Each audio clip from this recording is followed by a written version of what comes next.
Welcome to our lecture online. We're now ready to summarize how to turn a decimal into a fraction. If you have one decimal place, you want to write it as a fraction divided by 10. If it's two decimal places, you want to write it as a fraction divided by 100. And if you have three decimal places, you want to write it as a fraction over 1,000. Simply remove the decimal point and write it as a fraction either over 10, over 100, or over 1,000. Here we have 0.2, which is one decimal place. That means we're going to write it as 2 over 10.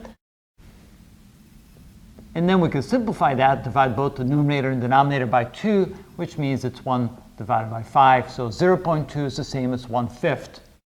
Here again, we have one decimal place. We're going to write it as a fraction with 10 as the denominator. We get rid of the decimal place. This becomes 35 divided by 10.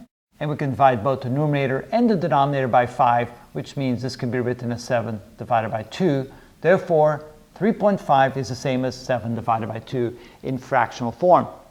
Here we have three decimal places, which means we're going to write this as a fraction divided by 1,000. Get rid of the decimal point, 108 divided by 1,000. Now, both the numerator and the denominator is even, which means we can divide them both by 2.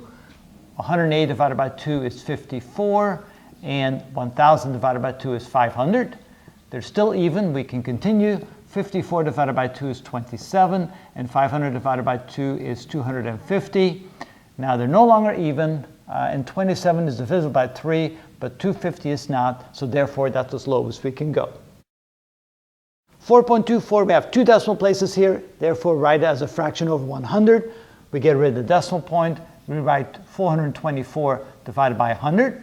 Divide both the top and the bottom by 2. We get 212 divided by 50. We can do it again. That means 106 divided by 25. And at this point, this is no longer even, and we can no longer divide anything. I think that's as low as we can go there.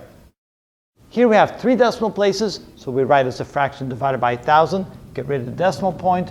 20,125 divided by 1,000. We can see that they're both divisible by 5.